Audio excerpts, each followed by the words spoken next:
Good afternoon, wonderful people of YouTube. Welcome back to another Liam and Joe show that's at a slightly different time. Yeah. We moved it because Joe's difficult. No, not necessarily. Like, I'm more than happy to be here on a Tuesday. I just lose.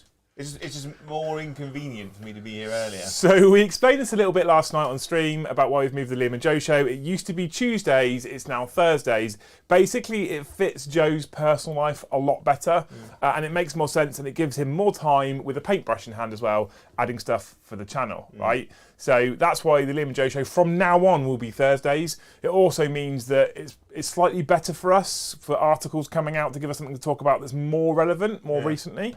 At the moment, it's super easy because there's loads of 10th edition content, but in the future, Thursdays kind of makes more sense for the show as well. It also splits the me and you up, right? Because we have a me and you show on a Monday on the gaming channel, !gaming in chat. Yeah. We then have a me and you on the Tuesday, which are kind of close together. Then we've got the Thursday show for the Liam and Joe show on the Thursday night. Yeah. So it splits up a little bit more. Yeah. Spreads Joe out amongst the week. It's good. Yeah. Good soup. So welcome back. If you haven't already, please make sure you hit all those magical YouTube buttons for us. Hit that like if you haven't already, and hit that subscribe button if you're watching. Can I zoom this in? Oh, I can zoom in. Hit that subscribe button if you're watching and you haven't already and you haven't commented. If you can't comment, it's because you haven't hit that subscribe button.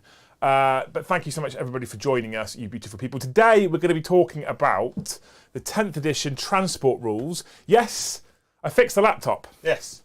It's our new sponsor, Juiceless Laptops. And the juice is now up here, out the way, miles away from the laptop. Yeah. And the reason, well, I actually had to take lots of parts out, Joe, and clean it all off. And I was very, very, very, very, very, very, very worried when I put it all back together, it might not work. You weren't not worried that like the keys would be all sticky? The keys are a little bit sticky, but I mean, that might have been there before. Yeah. Crusty. So what we do have is a brand new article from Games Workshop that I think was dropped yesterday about transport rules. I know some of you were asking me about it last night, but I wanted to keep it for the Liam and Joe show for today. So we'll talk about that in just a second. First of all, big shout out to Leaks for the Joe God. Is there a Joe God? What would he look like? A giant beanbag with a face, I imagine. Cass says for Joe's Drop Pod Fund. Yeah. We were talking in our members only Discord. Yeah. You could talk to us in Discord, if I can remember. Joe drops in there once every 2 months when he works out. Yeah, well, I remember how Discord works. I'll go on Discord, forgetting that it exists. But you've got 20 messages from people over the last 3 weeks. I'm like, oh, I should probably get back to those. Yeah. So if you have messaged me, that's why, because I'm basically a dinosaur when it comes to computer. But we have been talking about drop pods today. Yeah. So thank you so much, Cass, for Joe's Drop Pod Fund. We'll go into that in a bit when we talk about these transport rules. Big shout out Chaotic Failure for gifting 5 already. Legends. Big shout out Stick Monkey. Oh no, Mortarian is going to drown. See, the perfect stream world for us is actually we don't have to talk about anything at all. It just keeps us busy with gifted memberships and super chats. That's the perfect. But thank you so much, everybody, who joined us. Why is Mortarian going to drown? Because he's next to the juice. Oh yeah.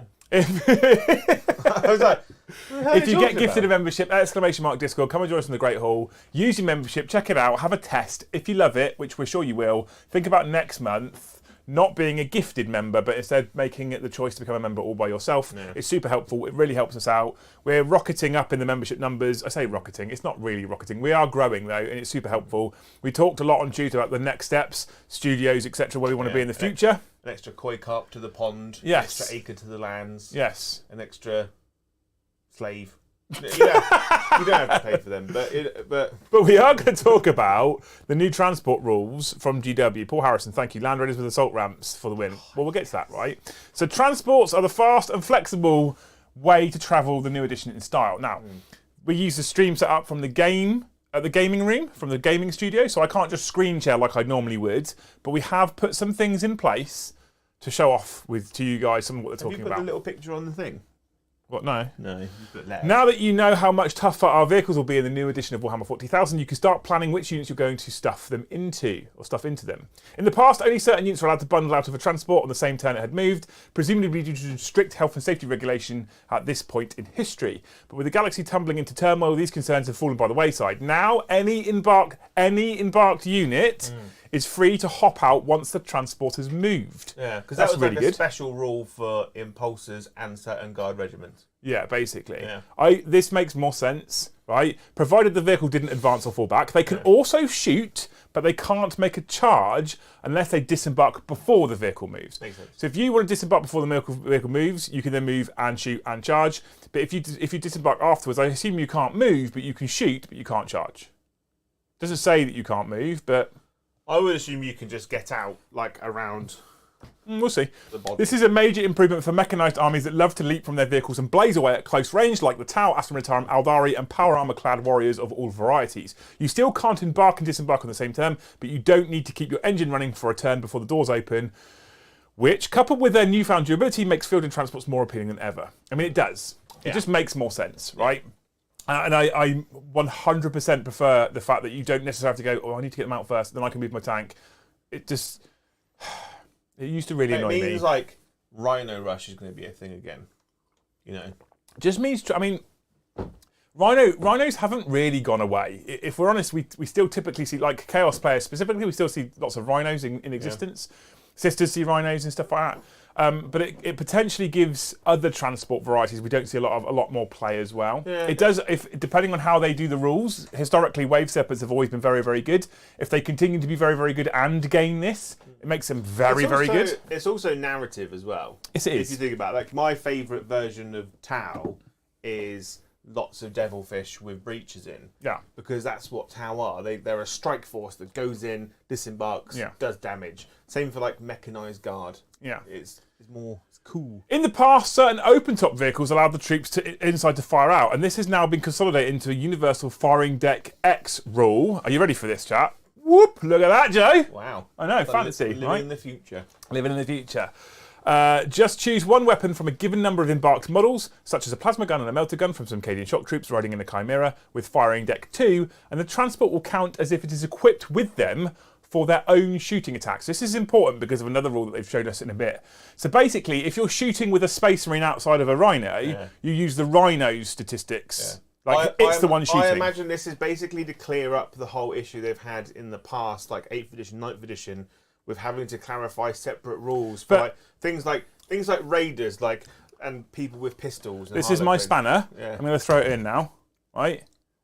So how have they changed all of the units so far? Where does the ballistic skill now exist? On the gun? No, on the user. The ballistic skill isn't on the user now, is it? The ballistic skill is on the weapon. Mm. So when it says that a melter gun now counts as being shot from the tank, the tank's not equipped with a melter gun, what ballistic skill do I use? The one on the... Right?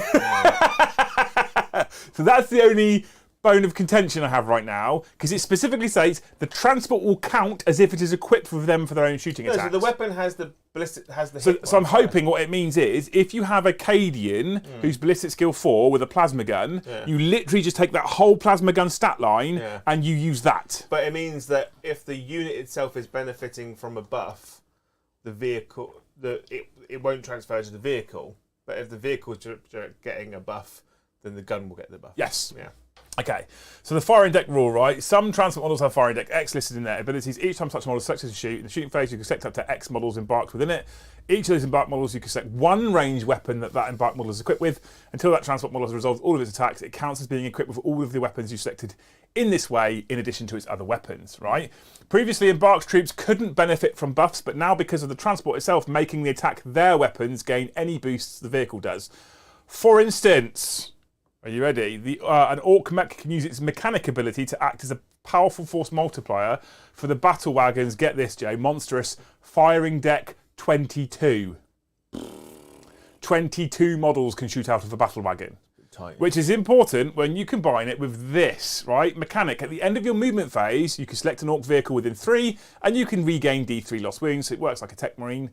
Until the start of your next movement phase, each time that vehicle model makes an attack, add 1 to the hit roll. Each model can only be selected for this ability once per turn. So imagine you just fill it with rocket troops, and then you give it +1 a hit, and they already hit on 5s, they now hit on 4s with rockets. Yeah.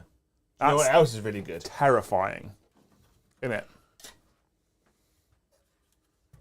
If it gets a similar rule to mechanic, that could also be terrifying. That holds 20, 30 people, apparently. I think it's 30, but I can't remember, I've got a friend who fills it full of las cannon guard teams. Yeah, well, I mean, Yes, right. Some vehicles, however, circumvent the rules entirely with special abilities such as fast movers like the Impulsor and the Astra Militarum Taurox, who can disembark troops even after embarking. So historically, the Impulsor was one of the only things that could move and you could disembark. Yeah. Right now, everything can do that. What makes the Impulsor different? Well, rapid redeployment is the answer. That's what makes it different. Units can embark from this transport after it has advanced. Units that do so count as having made a normal move that phase and cannot declare a charge in the same term, but otherwise can act normally. Now, this is interesting because going back to my very original point, actually maybe now units can disembark and move after the target's moved, because this one specifically states it counts as having made a normal move. But what would be interesting is how far the Taurox can advance. I imagine that would affect units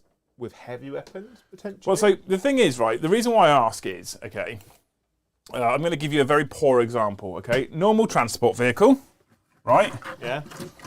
Taurox transport vehicle, okay? Yeah. So normal transport vehicle moves 12, then allows you to disembark, and let's say it allows you to move, right? So a Berserker could disembark 3 if we're using 9th edition rules and move 6. Yeah. Taurox moves and advances 6, which is what's typical so far, and a model disembarks. There's no difference, there's no benefit, which is why I think if you disembark after a transport's moved, you won't be able to actually normally move. You'll just be you've counted already moved. You'll just have to disembark and that's it. Yeah. Because that's the only thing that gives the Taurox the benefit. Make sense? Because maybe that might affect things like assault weapons then. Because if they keep assault the same, which because it clarifies a normal move that phase. Yeah. So it means that a melter could get out, assuming that they're the same. A melter could get out and shoot normally and not suffer the -1 penalty for being an assault weapon. Yeah. Okay, that'll be interesting. Yeah. The Land Raider reclaims its assault ramp. Oh, Scions with loads of melters in Tauroxes. Meaning passengers that I love. This is Land Raiders. I miss Land Raiders so much, Joe. I've got one, actually. We never see it, do we? Look at him. Look at him, old Chumbawamba. We never see Land Raiders because they're not that good right now. Even the Chaos ones with the extra damage. However, reclaims assault ramp, meaning passengers can now declare a charge on the same turn they disembark. If this sounds like a return to the glory days of delivering Terminators hot and fresh into headlong assaults, you'd be right. Someone said in our chat the other day when we were gaming that he's using termite drills because it's Land Raiders. Yeah. And I was like, no, just stay with Land Raiders. Okay, cool. Now. But it's not only Space Marine transports with this newfound flexibility, minus a couple of exceptions. Do you realise that when you did your example, you had your picture up so they wouldn't have seen it? Oh, tough. I just realised that when I got the Land Raider out and they couldn't see it either. We can't see chat because we're reading the website. Yeah. There was a good example. We're trying, people. This is new. We're new to this. I'm trying to add a little bit more production quality to Liam and Joe show, right? In the future, when we have our own studio, we've got a nice little talking table and get a couple of lazy boys in there, Joe. Oh, yeah. That'd be great, wouldn't it? Right? Not just me. There'll be other ones there soon. Right. So minus a couple of exceptions, Space Marine transports no longer care where this. My only concern is minus a couple of exceptions. So what I'm hoping is, for example, the Land Speeder Storm says it's still scouts, right? Maybe Phobos. I'm hoping that's the only exception, right? Or the fact that it discounts things like Gravis at times, maybe. So, for example, Terminators can't get in a Rhino anyway. Yeah. So I would like for Gravis not to be able to get in a Rhino. Yeah. Or Blade Guard can't get into a Rhino. I mean, they're not Gravis. I don't. They've got massive shields, No, I know, but I still don't see them. So do Vanguard vets, and they're allowed to get in a Rhino. They carry big shields and swords, right? True, yeah. Space Marine transports no longer care whether a Primaris unit is riding in the back or not, which is really, really good. That's important when we bring up the repulsor. It looks like this. If this model has a transport capacity of 12 Astartes infantry models, each jump pack, Wolfen, Gravis, or Terminator takes up 2 models instead of each, and each Centurion takes up 3. You can put your brand new, shiny, pretty Terminator Librarian and 5 Terminators in a repulsor. That's nice. Do you know what I really want? If there's one thing that comes out of this edition, right, let it be this. The Chaos Land Raiders transport capacity goes up to 12. Oh, please. Please. Gone will be the days of having to take just 9 Berserkers. I shed a little tear of joy when Drakari Raiders went up to 11 and Venom went up to 6. Best day of my life, that was. So you can put your character in with your 5-man unit. Yeah. Yeah, it makes sense, right? So good. Many other, so that's super cool because you can put Terminators inside repulsors. You can put Vanguard vets in repulsors. You can put Stern Guard vets in repulsors, and it's less like this whole Primaris normal Marine. I say normal firstborn Marine not being able to share transports has never really made any sense to me. A Land Raider currently can hold 8 Terminators if it's a Crusader. Yeah, but couldn't take any Primaris intercessors. No. Odd. Yeah. So I'm hoping we're seeing this on the screen right now for repulsors. I'm hoping and assuming. I say hoping, I'm more assuming it's going to be in reverse as well, which means, logically, you probably can take Blade Guard in Land Raiders. So what we're saying is, with the assault ramp rule and the change to transport capacity, potentially, Joe, you might want some Land Raiders for your Flesh Terrors. Because you can drive Land Raiders forward, open its gaping maw, and run out Flesh Terror's Blade Guard. I think I've got a Land Raider knocking about, actually. Land Raider Redeemers with Blade Guard, Joe. And Flamestorm cannons. Do you know what's going to make a massive comeback? Storm Talons. Why? Because they've got transport capacity, haven't they? Have they? Yeah. Storm Talons? Storm Ravens? Ravens. Right, okay. All birds, aren't they? Birds. Storm Raven can carry 10 people and a dreadnought. Isn't it? Yeah, okay. I was about to say, isn't it more than that? But I think you're right now. It might be 12. It might be 12 people and a dreadnought, or 10 people and a dreadnought. Yeah. So you could rock up. Because it can't carry Leviathan and carry a Contemptor. Yeah. So it probably won't be able to carry a Redemptor dreadnought. But hopefully, they might bring plastic Contemptors in properly into the Space Marine Codex. Maybe into the Chaos Codex, and then Joe will make some very interesting noises. Maybe they might bring the Leviathan into them. Milk everywhere. Right. Many other transports get a new lease of life with the characterful rules of their own. The Chimera is often used as a command post by the Aston Retirement officers, so now they can bark orders from relative safety within the mobile command vehicle rule. I mean, they kind of have something similar to this right now. It's hidden within the order stuff where they could disembark and issue an order straight away, and within flexible command, they count as being blah, blah, blah. But it's kind of messy. They might bring back the Command Rhino then. Possibly. Because they did that special box set. Box set was a Land Raider and a Command Rhino, which never ever got to use. So we've got the Chimera mobile command vehicle rule. In your command phase, one officer model embarked within this transport can issue orders even though it is not on the battlefield. When doing so, measure distances to and from that transport. Love this. Again, it's going to be on the Chimera's data sheet, which I'm really positive for, because you're in a Chimera, you look at the Chimera's data sheet, there's your rule. Yeah. You go to your officer's data sheet, there's the orders you can give. Job done. You don't need to go flicking through the parts of the book. Uncle. Yeah. Yeah. So I was, at this point, up here, Joe, I was very happy. I was so chuffed with all these changes. I was really excited. But none of them really impact heavily currently armies I play. The Primaris Standard Marine integration is quite tasty considering I've just put commissions in with Siege. If you want to help pay for the Siege Studios commission, do you know how much Phase 2 was? You haven't told me. It was close to £3,000, Jay. That's not bad. And it's just Phase 2, That does mean Jay. we can get Crusader for them, though. It means I can get drop pods for Sword Brethren. It's cool. We were talking about drop pods in chat earlier because in one of the Flesh Terror's books, Gabriel Seth takes his veterans, his command squad, into a Space Hulk to find the Genestealer Broodlord. And then what they do from another ship, once they found the Broodlord, is just fire drop pods into it filled with Death Company. And that's what I want to do. Death Company everywhere, up the wazoo. So I was excited. And then I saw a picture of a Falcon Grav tank and I got even more excited. Now, Falcon Grav tanks, there's 3 I've got here currently to use. And they excited me because in the new edition of 40k, 9th edition, not in 10th edition, they gained Cloud Strike, which is very narrative for them, where they could basically be drop pods for Eldar and disembark 5 to 6 troops or something inside, right? Yeah. Which is super cool. I really liked it. I was a fan. I was like, cool, what are they going to give Falcon? They're going to talk more about the Cloud Strike rule. Don't know if I'm going to keep it or not, but then I read it. The Falcon Grav tank, meanwhile, lends supporting fire to its disembarked passengers by picking out priority targets with its own guns. The freshly deployed Eldari then get to reroll wound rolls against that same unit, giving the craft lord a fast 1-2 punch of overwhelming firepower or lethal blade work that really fits the purpose of it. I'm actually quite keen on this because currently, Eldar currently only have access to rerolls from an Autarch and Doom.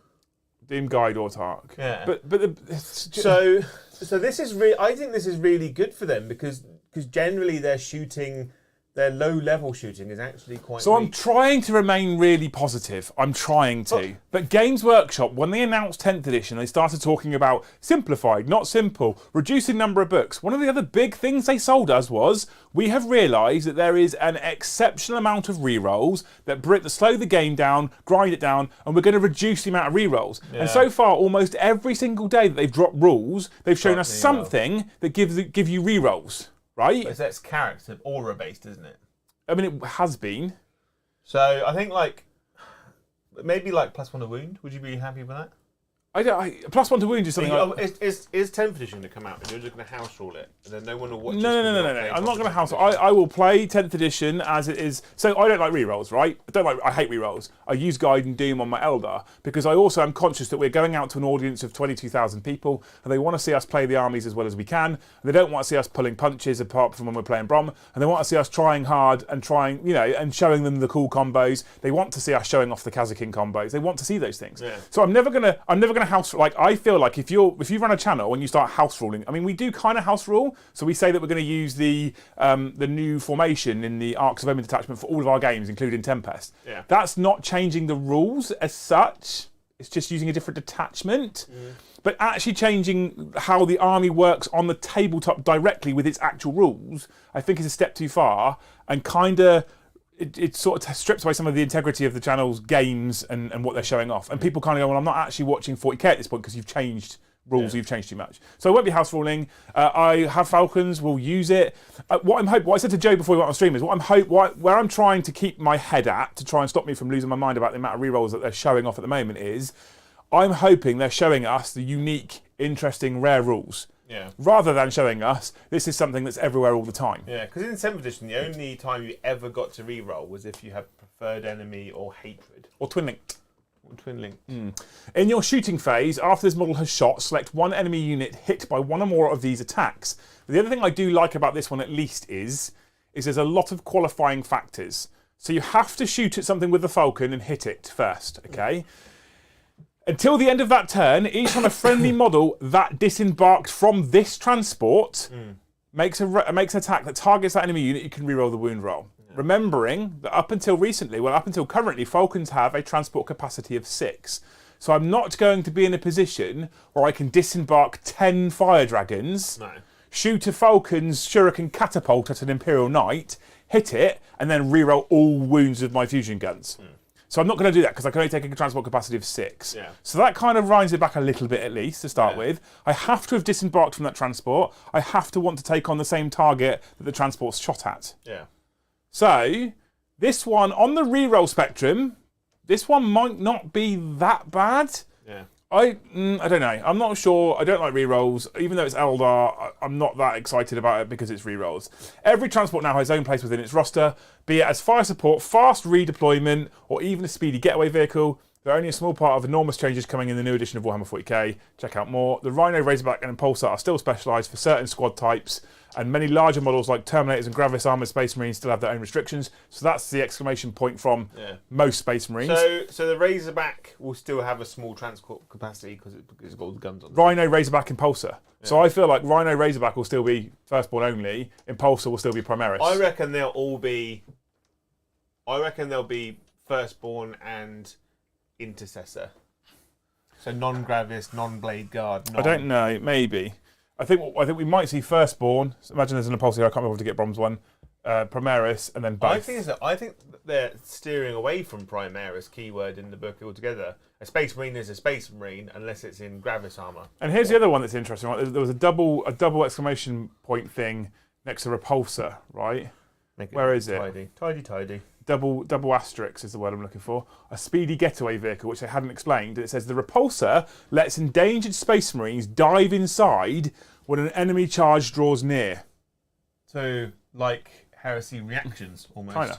So someone charges you, you can hide inside your transport. Oh my god, chat's been popping off. We've not been keeping an eye on chat because we've had the website open. So let's go into the comments. So overall, on the whole, 99% of it, I quite like it. I don't like the fact there's more rerolls being showcased. Like I said, the way I'm trying to calm myself, the way I'm trying to legitimise it is perhaps they're only showing us these really strong, interesting rules, and actually generically we're not going to see rerolls everywhere. If Eldar gain reroll wounds from Falcons, and the only other way they get reroll wounds is from Doom, okay, cool, it's not that Twin bad. Linked gives rerolls as well, didn't they? Twin Linked, which is also potentially a problem for Eldar, who historically had a lot of Twin Linked weapons. It's like Twin Linked shuriken catapults, weren't they, on bikes? Well, so Wave Serpents, the turrets are all Twin Linked. Twin Linked Bright Lancers, Twin Linked Shuriken Cannons, Twin Linked Star Cannons, Twin Linked Scatter Lasers. Wave Serpent meta could come back, and I'm not positive about that. We could see Razorback spam again with the Twin Linked Assault Cannons. And we could, absolutely. I know someone with a lot of them, I might steal them. Okay, so, right. We got to Paul Harrison. Thank you, Nordos, for the gifted membership. Memberships and gifted memberships so incredibly important to us. So thank you so much. Cass thank you for the 2. For Liam to buy a spanner fund, thank you. Cass again for the 2. For Juice Cup holders fund, get to protect Lappy Toppy. It's fine. Look, the juice is behind me. It's okay. Yeah. Nova Kyle, thank you so much for the 10. Could my shiny golden Land Raider actually make an appearance on tabletop in 10th? Reference to Custodians, because I wouldn't blame anyone for forgetting they had one. I almost did. I mean, they sound good now. Like being able to, if they make Wardens interesting compared to, say, standard Custodian Guard, I love the idea of 5 Wardens charging out of a Land Raider. Do you know what I've been meaning to build and paint for a while for the rest of my World Eaters? My Black Legion. Oh, okay, no, carry on. I've got a Spartan. Have you? Yeah, from the Heresy box. The Heresy box. Because I managed to get hold of Sons of Horus, Land Raider, Flappy Doors, and Side Doors. Yeah. Okay. So I could get another one of these and a Spartan. Yeah. Just roll in. Cass, thank you for the gift. Will says, why do you think we have not seen Chaos Rules? I mean, to be fair, on the whole, we've not really seen much outside of Space Marines. Faction rules, have we really? So we've seen Space Marines and Tyranids, and then we've seen a Falcon Grav Tank, a Mech Boy, we've heard about Wounds for a Stomper, I think we've seen a Weird Boy, and that's about all we've seen outside of Space Marines and Tyranids pretty much. But the thing is, though, I think we'll only see Space Marines and Tyranids up until we see the box set, because they're in the box set. They want to create that hype. Yeah. Box set. I'll go as far as to say that there's nothing I've seen so far really that leads me to be concerned that someone's going to really suffer compared to someone else. Now, obviously we know that historically they potentially haven't done a great job of balancing the loyalist versus the heretical, have they, Joe? No. But I think they're aware of it. Dare I say that? I hope so. Because I will be marching all the way to Nottingham, burning that place to the ground, the whole city. Yeah, I honestly, I'm not currently concerned for Chaos. Will's saying this because War Master Will in chat is a massive Chaos player as well as a big Guard player, and doesn't play Loyalist Space Marines. We're seeing all this stuff for Loyalist Marines. I mean, what I also envisage is, if I'm honest, Will, is a lot of the things that we're seeing are going to be duplicated across other factions on specific other unit data sheets. Okay, so for example, there's no reason why a Chaos Land. I say this knowing Games Workshop. There should be no reason why a Chaos Land Raider isn't equal to a Loyalist Land Raider in terms of having assault ramp, same number of wounds. You know, and we actually arguably saw GW put out a stronger Chaos Land Raider than a Loyalist one in the current 9th edition. And, so despite the fact it's only got a transport capacity of 10, which sucks, they got +2 damage on the last cannons. Which was, I mean, it's better than nothing. It's better, and it's got exploding 6s. It has got exploding 6s in turn 1 in Wanton Destruction. It's all... Yeah, I just think... The problem is that with the balancing it is that the Space Marine army in itself, the way it's designed and the way it narratively is, it's a very synergetic force, isn't it? Whereas Chaos in itself is incredibly divided and has a lot of unique sub-factions within the faction. Games Workshop just haven't really found a proper way of synergizing it into a united force. No, I don't. The thing is, I actually don't think I want. So synergy is an interesting word that you use. Okay, so synergy is something that, to some extent, has essentially meant over the course of the last 6 years since 8th edition came into being, that we've seen lots of castled Aurid armies to make the synergies work really, really nicely. Okay, For me, that's not the kind of synergy that I want to see.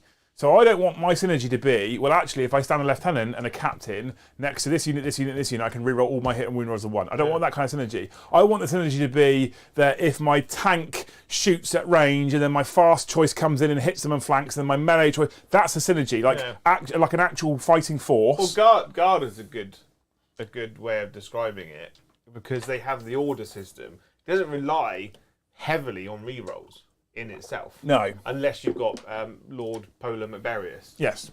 But the rest of it, the order system, how a tank commander issues orders to tanks, like they kind of had it a little bit in the Chaos book, where demon engines benefit from tech men and possessed psychers, but then normal captains couldn't influence. But I think if we look at Chaos and the way in which it functions narratively compared to Imperium, I don't necessarily think we want that level of synergy that the Imperium has. So where you look at the Ultramarines and the way that they might fight together narratively, Chaos would never operate like that. What I do want to see, so I actually want to see less synergy in Chaos, right? But more power to the. So I would be perfectly okay, narratively speaking, with a Chaos Space Marine being significantly more powerful than an Imperial Space Marine. Because this one has been in the Eye of Terror, swelled by the warp, blessed by the gods, right? So he should probably be able to take on 2 Space Marines. Yeah. Probably fair, right? Yeah. And Chaos, we spoke about this before, I think what they tried to go for with the 9th edition Chaos book, and I'm actually all for this approach, is I think they tried to push Chaos a little bit down the Hero Hammer route. Yeah. So you've got this bunch of chaff that exists, and then you've got some supremely powerful, devastating characters. And I actually think that kind of makes more narrative sense for Chaos. Yeah. The problem is no matter how much you do that, you will almost never overcome those armies that can layer offensive buffs. I think the biggest issue for Chaos is it was hurt by chapter approved. Yeah. So they went from having access to 12 command points to 6, which meant that you couldn't create those super powerful characters. Yeah. Because I could take one character, I could take one relic, and I have to save my CP for the rest of the game. Yeah. So I can't spend 2 CP on a Lord to give him 2 Warlord traits and a relic. Are you ready for the biggest shock of the century? What's that? It's a statement that you will not believe when I tell it to you. Starius says, "I'm hating this with a passion." It's a shock, because he never hates anything. I am shook to my core. Absolutely shook to my core. Or, alternatively, he just hates everything that anyone talks about ever. Yeah. And if we all said we hated it, he'd probably be in chat saying he loves it right now. Yeah. Anyway, so... but this is another reason why I've also been... I've never been a fan of... So I've never really been a fan of, you can only take as many cultist units as you take heretic Astartes. Yeah, it doesn't make sense. It doesn't make sense narratively, does it? No. If you think about it, if you listen to or read anything narrative, if you listen to audiobooks, you have swathes and swathes and swathes of heretical humans, cultists, and for every 10, 20, 30, even 50 to 100 cultists, and we're never going to actually represent this on the tabletop in terms of exact numbers, but for every 50 cultists narratively, you get one Chaos Space Marine wading through the middle of them. In the old Eye of Terror campaign book, they actually introduced a system where every cultist unit you took, you could replace the leader with a Chaos Space Marine.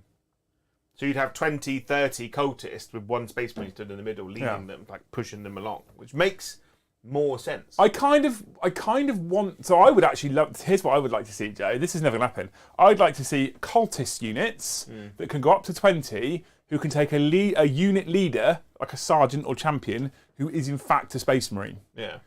I think that'd be super cool. That's narrative as well, right? Like Wolf Guard used to be able to do. Yeah. Like you used to be able to put a Wolf Guard Terminator in a Wolf unit. Yeah, only Land Raiders.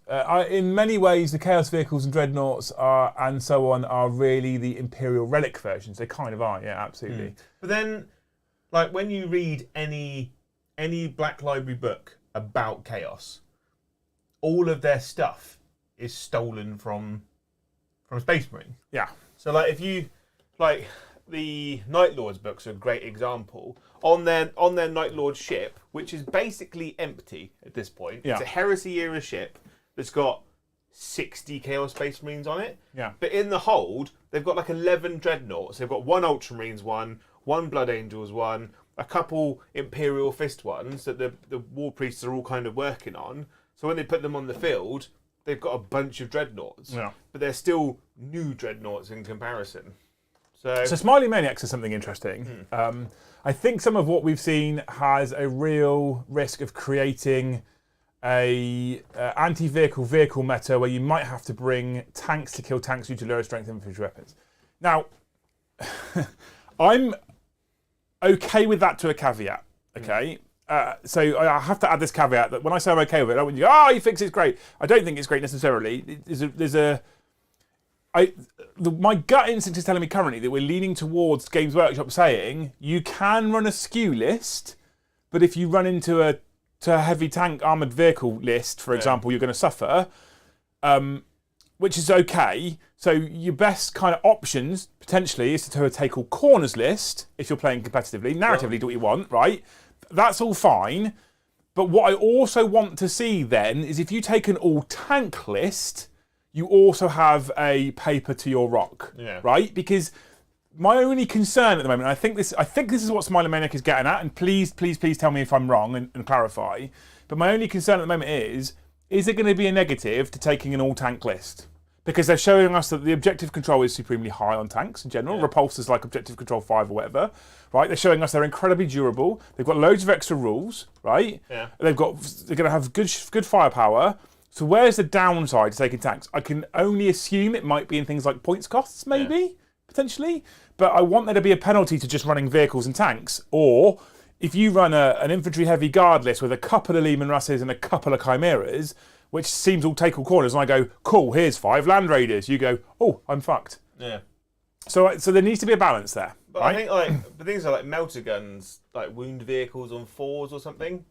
They did like armor bane or whatever. So they don't. So melter guns haven't shown them as having armor bane yet. It's not called armor bane anyway. It's anti-vehicle X plus. Yeah. So like, I assume like Haywire will do the same kind of. I would guess so. Yeah. So I think what we'd like to see is that because how 8th edition, 9th edition, because of the core keyword system, Games Workshop's probably not selling many vehicles outside of dreadnoughts, really, apart from the odd transport. Unless you're a guard player. Oh yeah, right? Absolutely. Let me think. You don't really see many vehicles about. So if you take dreadnoughts out of the equation, the only vehicles you saw for a while for custodies were the floaty tank things, the Paladises and stuff. So Forge World. Yeah. Guard we're taking out because they've got good tanks. Chaos Rhinos at max. Maybe the couple of Morlafines every now and again. Don't really see Venom Crawlers and stuff like that, Necrons, for a little while we saw some of the big gunboats. Again, we don't really see those anymore. Yeah, they got core for a very short period of time. Yeah. And even when they got core, people weren't using them. People run monoliths for the memes. The Silent King, I guess, is a vehicle. Okay. But yeah, you're right. On the whole, you don't really need them. But they're just a delivery system for witches. Well, much like Harlequins. Yeah. Okay, so we saw the Harlequins. Yeah. I mean, again, Void Weavers, we saw 9 of those when they came out. But let's be honest, that wasn't because vehicles are good in 9th edition. That's because Void Weavers came out flat busted. Well, the system that Games Workshop wanted to implement throughout 9th edition is they want your army to look like a functioning army, not just 140 racks. But they didn't do it, yeah. But it didn't work out properly. Whereas I think the new system, obviously they're like, we want to sell tanks because we've got a lot of stock of tanks now. But we sell them, but no one's buying them. But I think the new system, we will see a lot more forces that look like armies. Not just, here's 3 of the best thing times 3. Yeah. Big shout out Squirrel who gifted a membership. Darius donated 2 just to say fuck you too, Liam. I mean, it's a real shock that you don't like something. Adrian says, did Joe lose some weight? Have you had a haircut? Not yet. Oh, okay. No, basically, I'm wearing a t-shirt that fits me. Yeah. Basically, I have lost weight, but I haven't replaced my wardrobe. So I just wear all my fat people clothes all the time. So it just makes me look bigger than I actually am because I'm actually just wearing a tent.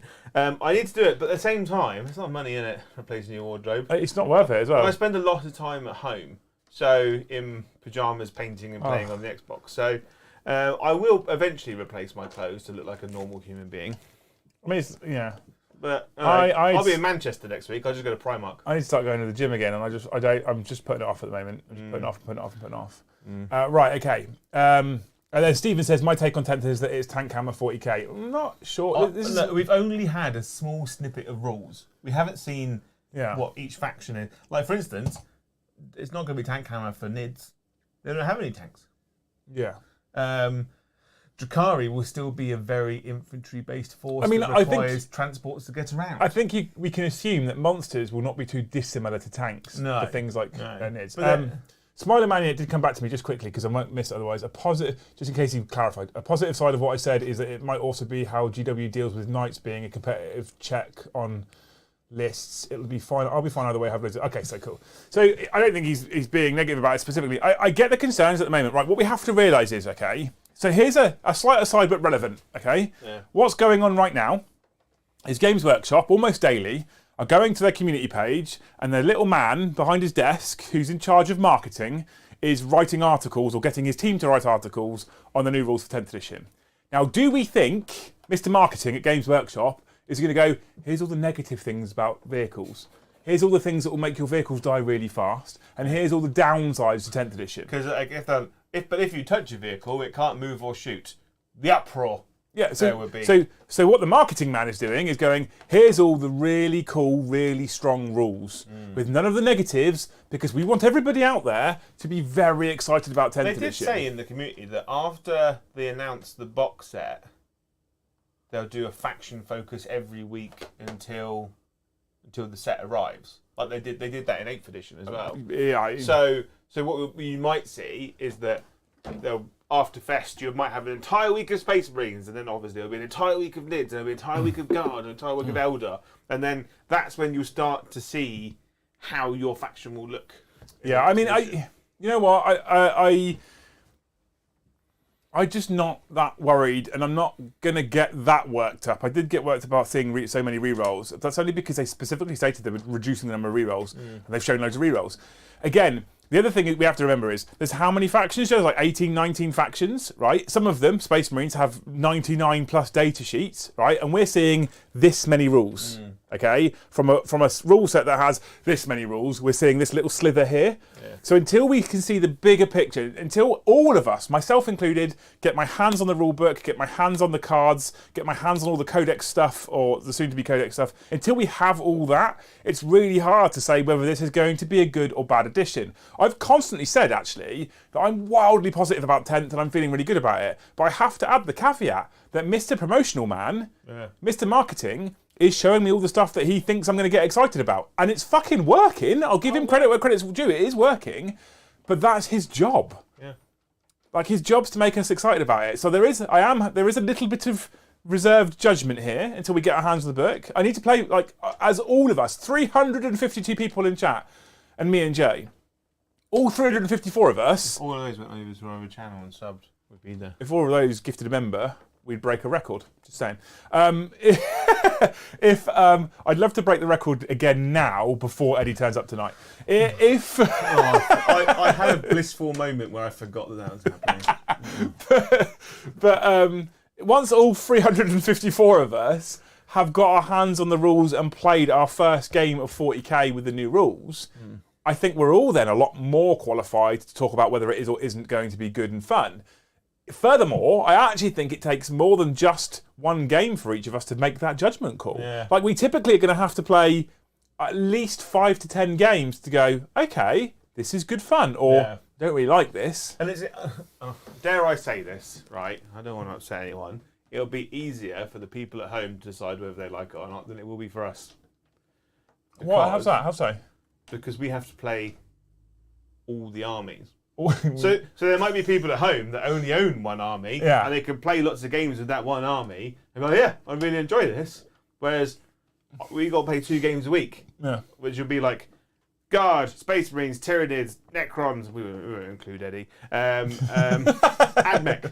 So I've played 5 games with 5 different armies. Still don't know how I feel about this yet until I've played the same 5 games again. 4 or 5 times. And it's hard, right? Because it's, by its nature, it's a random dice game. Yeah. So you could play 3 games in a row where you get battered, and it might just be that the dice were statistically unaverage for you. Yeah, because that's the beauty of it. I played the other day, and I didn't make a single save roll. For 2 turns in a row. Yeah, absolutely. And big shout out Stephen Witham, who gifted 5 of the finest memberships, taking us up to just 13 so far. Thank you so much. Gifted memberships are honestly for me personally, with the very, very, very finite exception of choosing to become a member yourself, if you're going to gift membership or super chat, gifting memberships is so important to us, and there's a reason for it, right? In terms of how much of a cut YouTube takes, it's the same. If you super chat or if you gift a membership, YouTube takes 30%. That's just what it does. And then we pay income tax on it. That's just what happens. But gifted memberships give other people a peek behind the curtain. It lets them go and have a look at the Discord, hang out with people in Discord. It gets them to join in on members-only chats, all that kind of stuff. And even gives them the opportunity to upgrade for a lower cost if they want to become a Jarl and get involved in things like the Jarls only giveaways and stuff like that. Gives them a peek behind the curtain. There's a number of people. Tyler, for example, who super chatted up until recently was living on gifted memberships and went, this is worth me paying for. Yeah. So, you know. It's like a sexy Warhammer peep show. Yeah, you get behind the scenes, right? We've got a huge number of Thanes now in the Only Thanes WhatsApp chat. Yeah. And yesterday we were talking about you. I know. You told me. And I didn't tell you what we were talking about, though. Oh. Thank you, Tyler. So thank you, Steve. Massive shout out to you for gifted 5 memberships. It really means a lot. So I supremely appreciate it. But then we've got some super chatters who are legends. We also donate 10% of our super chat revenue to charity every single month. The charity for this year, at least, is going to be Models for Heroes, right? !M4H to see more about what Models for Heroes do. How is the day going, fellows? 8-bound and Chaos Land Raiders charging out will be thematic and scary. 8-bound and Chaos Land Raiders. I didn't even think of that. Yeah, I've got one of those Phobos, the new Phobos Land Raiders to add to your World Eaters. Phobos Land Raiders? Is it Phobos? The new Heresy one. The one that you got. You're like, here, Joe, you can have this. And I was like, it's probably in the World Eaters. It'd be cool. So you do have an Land Raider for the World Eaters. Cool. I just haven't bothered with it. Perfect. Stephen then says, so far we haven't seen any evidence that command reroll is a stratagem. Rerolls could only be done through characters, vehicles, etc. Synergistic rerolling rather than just spending a command point. Okay, I'm going to add something. Right, you guys know what I feel like about rerolls, okay? One of my big reasons for disliking rerolls. So I get the fact that it's a cool way of introducing an extra power to a unit to make them a bit tougher or stronger. It's a cool way to make a unit more devastating. It's a cool way to make something more reliable, and then an equivalent in a different faction might be less reliable because it doesn't have the rerolls. I get that. The reason why I don't like rerolls, twofold. Right? There's 2 reasons, and I'd love to know what you think as well. I think I know, but it's good we tell the people, right? First things first. You have to roll your saves for your Terminators, right? And you roll double 1s, okay? Or you roll a 1 and a 2, and it's a 3 damage weapon, and you go, oh shit, my Terminator's dead. And you go, I'm just going to reroll that. Oh look, he's all right now, he's fine. So often it can remove some of the really kind of random clutch moments that for me make 40k what it is, right? So I know we're working on a D6 system, and sometimes those moments only exist because you only have the dice roll that you have in front of you. Like a double 6 is supremely rare, okay? So the fact that you can just negate a lot of that randomness by picking it up and re-rolling it. I've got all of these multi-melters shooting into your toughness 4 Space Marines, and I'm going to roll a wound, and I've rolled a whole bunch of 1s, and I haven't wounded you. Cool, I've got re-roll wounds, and I'll just pick up and roll them again, right? Yeah. So I don't like the fact that it removes some of that narrative storytelling where the dice are telling the story and we're going, no, we don't like that story, we're going to change it. That's the main reason that I don't like it. The second reason why I don't like rerolls is simply because of how much it slows the game down. Yeah. I've got 60 shots, rerolling all hits. I've hit you 56 times. I'm rolling to wound, rerolling all wounds. It's like, oh, for fuck's sake. So I agree and I disagree. You know? Okay, I genuinely want to know what you think. So, I don't know if I've actually had your proper opinion on this. Right. I really like the command point reroll stratagem. So that's one I hate the most. I like that one the most because you like when you've got like when you got a duel of 2 incredible characters and they're fighting and you're like, oh, if I fail this last wound, he's dead. But I failed it, and then like, oh, I can re-roll it. It's 50-50, you know, and he stays alive, and you're like, yes, because he's super powerful and skilled, and he stayed alive, kind of thing. That's really, really cool. I think that makes it an awesome moment. But as someone who owns 2 squads of Gatling cannon Havocs, for instance, everyone goes re-roll all hits and wounds, and you're like, here's 36 dice, brrr, and then it's 48 dice. Yeah, it's more. It's fucking. And then you're like, and then you roll to hit, and I get to re-roll all of those because I want more 6s. So I add, and then I get more 6s. So I just add more of it to the pool. And you're like, cool, I'm at like 50 dice now. And then I roll a wound, and then I take all the failed ones, and then roll them again. Yeah. That takes fucking ages. right? But also, that's part of the reason why 9th edition have got so stupid in how killy it is. Yeah. Right? Agree. If you remove those, if you remove full rerolls to hit, maybe kept reroll 1s to hit, but not to wound, so you've hit, but the wound, if it fails to go through, it's done. But if you got rid of all rerolls and just kept the command point reroll, you get to reroll 1 dice per phase. And you can only do that a limited amount of time. So I did a stream, not this last Friday, Friday before, where I raged about rerolls. Was it? Maybe it was this last Friday, right? And I read some of the comments afterwards on YouTube, and I calmed down quite a lot about it and thought, actually, some other people might be right here.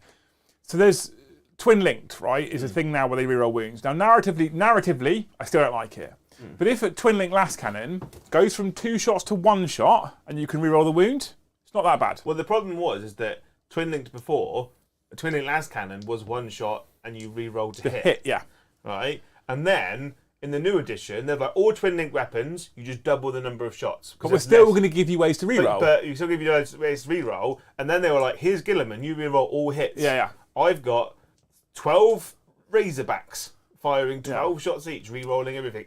So if they significantly reduce the number of shots for things that are twin linked, and you're only re-rolling wounds on a small number of things, it's not that bad. If we take, like I said, with the Wave Serpent, one of the reasons why I'm more okay, not the Wave Serpent, the Falcon, one of the reasons why I'm more okay with the Falcon is because whatever gets out of that is only 6 elf models. So the most amount of shots, if we look at the current number of guns that exist, is probably something like, I would guess Dire Avengers, because Warp Spiders are jump pack troops, so they can't get out of them either.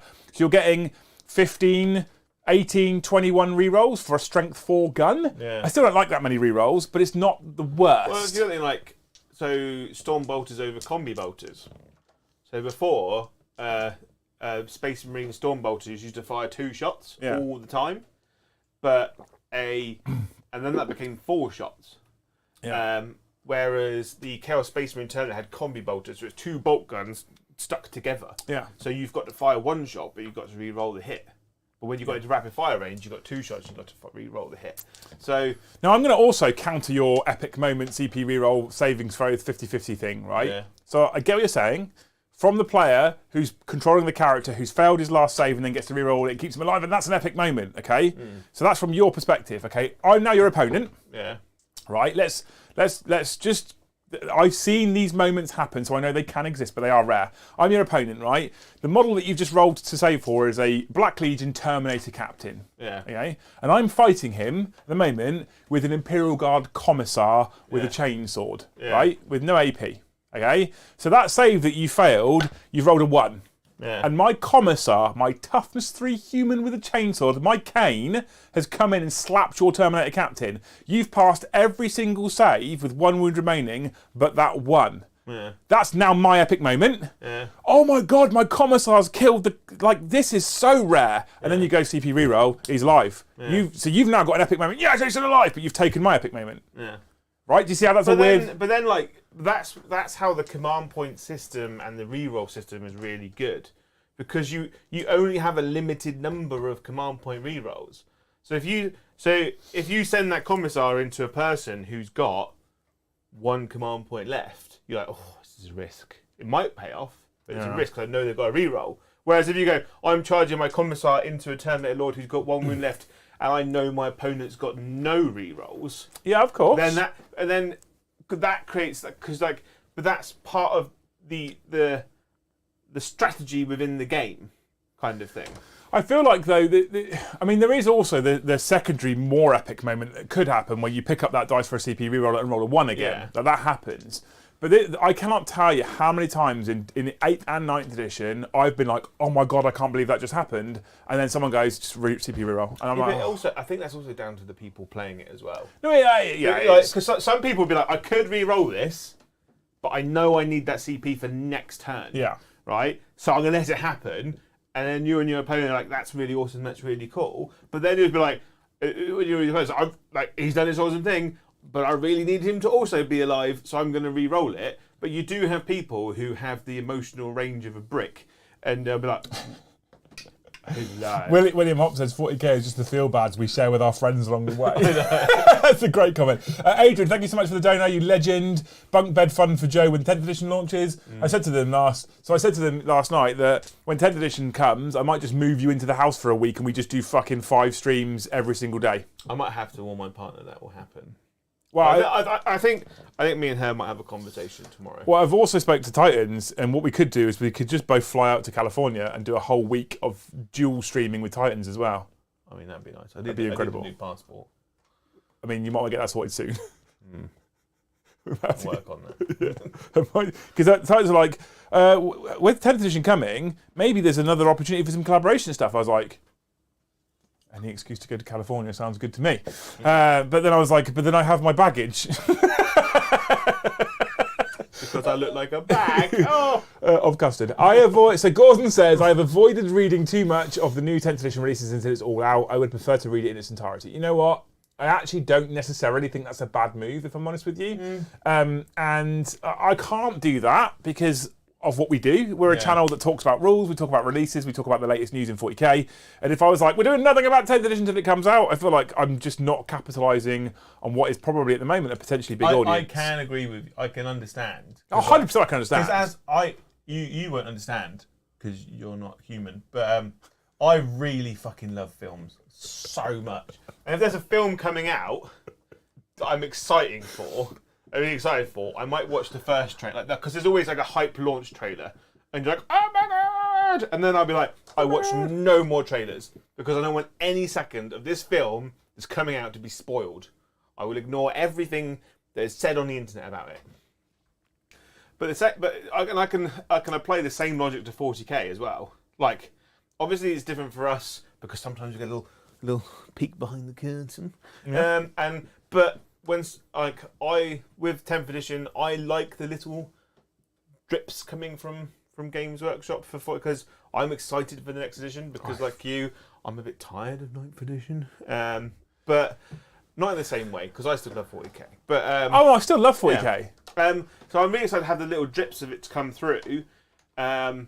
It's when some absolute, I'm not going to say the word, some whatever your choice of favourite swear word is, right, drops a leak on the internet and it just goes everywhere and I can't help but avoid seeing it when I open my phone and go to a group chat or someone's like, have you seen this? And that makes me want to throw my phone down the toilet when someone leaks stuff because I like for it to come from the proper source. So that's interesting, right? So which goes back to my Mr. Marketing man at Games Workshop HQ and what I talked about. We're seeing a slither right now. Yeah. So I entirely get what you're doing, Gordon, and I don't necessarily think it's a bad move, especially if you're in a place where you can do that and you can avoid all the 10th edition stuff. That being said, they're giving us a tiny slither. Now there is I hate leaks for a couple of reasons, right? First of all, yes, woe is me. It does mean that some of my content is irrelevant at the point in which it's released because everyone's already seen it. And I know that's a first world problem to have as a previewer. And everyone's going, well, you still get the stuff. Like, I get it. I get that people go, well, you shouldn't really moan. But when you have worked hard to become a previewer and you work hard with GW as a previewer, and then someone ruins your moment by just leaking something, it does leave a bit of taste in your mouth. I tell you what, some of my favourite times. One of the best things about, not the best thing, but one of the best things is when I walk through Liam's front door and he's like, guess what? Yeah. And then I just spunk everywhere. Yeah. And that's like people when they get the book from Games Workshop. It's like, I'm so excited to see this. The best day ever was when that Chaos Codex, the Chaos Base book came. Yeah, the look on your face and I was like... I was so excited. But so there is I get that we're lucky in that sense, but when people then invalidate our content before it's even out, that's a little bit annoying. But actually, more importantly for me, the thing that annoys me even more, there's been occasions where something's been leaked all over the internet from 40k that I then have been shown. Pictures is a really obvious one to go to. Yeah. Before, one of the things I loved the most about the Lion unveiling at Adepticon was I hadn't seen that model until that unveiling. Yeah. And the first time I saw that model, I went straight to the community page, I went straight to the article, I watched the video immediately. So I almost got, because I was asleep, because it was a stupid time that they did the reveal, but I almost got to have the same experience as someone who watched that reveal live, rather than some grainy potato photo that's been shared between 16 different WhatsApp groups. Like, I hate that. Like, as a and again, I know, woe is me, chat, right? I'm not looking for sympathy here, but as a previewer, I get to see things, we get to see things earlier, which is great. So on those rare occasions where I do get to experience the same hype as everybody else, I don't want some selfish twat spoiling it for me.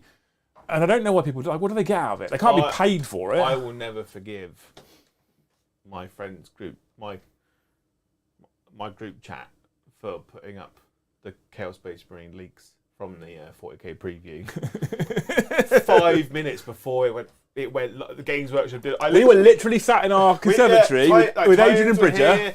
And they were sat in the conservatory. We had the laptop open, ready to watch it. And I was like, this is the biggest release for me in that year. I'm so excited. And I went to the toilet and do what everyone does. Stood there, take my phone out of my pocket. I was just like, fuck! And just threw my phone on the floor. I was like, you've just taken away every piece of enjoyment from me. Yeah, all that excitement gone. So yeah, I miss having, like, someone said to me the other day, if they ever turned on external playtesting again, would you want to be a playtester? And I have to stand there and honestly at the moment say, I don't know, because getting a preview sample through, when I get that, when I get an email saying you will soon be receiving your preview copy of this and your embargo date is this, I get a little bit excited. Yeah. Oh my God, it's coming, I'm going to have the book. At the same time, if we get that book through and you had the opportunity to play test it and you read the rules and you're like, what the hell is this? But you could have had the opportunity to But in terms of excitement, when you play test a codex that then doesn't come out for 12 months, by the time that codex finally comes out, your excitement is kind of gone. Yeah. When you get a preview sample through, you know that within the next, normally around like a month and a half, that's going to be out and playable. You kind of managed to keep the excitement levels up. Some of the people who did the Voxcast for Games Workshop, when they did it, who work years in advance, they're like, it's really weird when you see people super excited about something that you worked on 2 years ago. Yeah. So yeah, it's a bit. The thing is, even with playtesting, you don't know what the new models look like. You don't know what. Where I'm going with it, Gordon, totally get you avoiding it, and I think that some people, it's, you know, I even for people that are reading the reviews or looking at the preview, reading the previews, I still think that when we get our hands on the core book and all of the new indexes, or whatever they choose to call them, we're still going to be pleasantly surprised. There's going to be lots of stuff that comes out in the new rule books and the new index. Like, I have no doubt that when I finally get my hands on the 10th edition rule book and the 10th edition indexes, I'm going to be fucking... My fingers will be bleeding with the amount that I'll be WhatsApping Joe going, have you seen this? Do you know about this? What about this? What about, like, I'm going to be so fucking excited because there's going to be so much extra stuff that we haven't seen. Do you know what my favourite things about these little snippets and stuff? My favourite thing that comes from these little drip feeding things is the people that misread it and go mental. They are... No, my favourite thing is the people that look at it and go, well, that's totally broken with this. And I'm like, yeah, but this thing that you've just spoke about is a 9th edition rule. Yeah, you have no idea if that's still going to be in the game. When they drop the Terminator stat line for the new rules, you're like, oh, that just means that Deathwing are even more broken. Yeah. I was like, they're not going to have the same rule. Well, yeah. Like, and then they even FAQ'd it out of fucking 9th edition. But that's, people go, well, if they're going to go to toughness 5 and 3, what are they doing with Death Guard? They must be going up to toughness 6 and 4, but like, just wait and see. Yeah, like, you can't make any assumptions based on 9th edition. It's a whole new edition. Yeah, that rage gives me strength. It makes me laugh. It's so good. It's so good. Okay, so Daniel McLaughlin, thank you so much for upgrading your membership to Jarl. You're a hero. I love you. So we're on 30 new members though, right? 330 people. If everyone gifts a half of a member... Do you know what's important though? There's 165 new members. Go on. So, that's how many Black Crusades there are. We can stop there. Done now. We won. Stephen says, I now desperately want a Bridger versus Joe game. Everyone wants that, right? Maybe that's what we do. We do need the rematch. Should we both just fly out to Titans for California? I mean, does mean that I'm going to be living on like 20p noodles for the next year. Flights are only about 1,300 quid. Cool. We'll go next edition, and that'll be fun. There we go. Starting the day with a special man and a national treasure. Cheers, boys. Thanks. I feel like he's talking about you with both of those there. But thanks, Nick. Thanks to Denno. You're here. Appreciate the 5. Martin says, Martin with a big Swedish Corona. The big 200. I don't know what that is in real money. Maybe. Never seem to catch you on time, but I love the content either way. Thanks to the team. Sad DZTV is gone, but somehow the content is even more now. We appreciate it. Yeah. And that's another thing, right? With DZTV closing at the end of the month, super chatting members, gifted memberships, it's the only way to support us. It keeps me and Joe going. It keeps me and Luce in a home, and it keeps food on the table for my children. And that's genuine. Yeah. My only income is 40k content. Without it, you'd have to eat the children. And they're like gristle. And then make a house out of their skin, like and a homunculus. And they're really horribly bony and skinny because I can't really afford to feed them. Yeah. Right? Yeah. So I have to keep buying Joe pizzas instead. Yeah. That's why you're fattening me up to turn me into some kind of weird hot air balloon-based human. Exactly. Let's see how it is. But all joking aside, seriously, 40k content is now, for the channel at least on YouTube, is our only source of income, right? So I really appreciate all the super chats. I really appreciate all the members. I really appreciate all the gifted memberships. And I know I say a lot that I really appreciate them, but I really appreciate them. Yeah. So thank you, Martin. We love all of you. Yeah, thank you, Martin. Inside and out. Nick says, happened with Angron, early leak, and then waiting months. Yeah. Right, it's just, it kind of ruins it for everybody. But what gets me with these situations, I know there's 3 more super chats, I'll get to them. What gets me with these situations is that people, say it's you, Joe. Say for somehow you manage to see an early image of the Fulgrim, the Demon Primarch. Yeah. Right, I'll just throw it out there because he's the only one we haven't got out of the big 4 Demon Primarchs right now. Right, what do you actually get from putting that photo online? Well, in this current situation, I'd lose my job.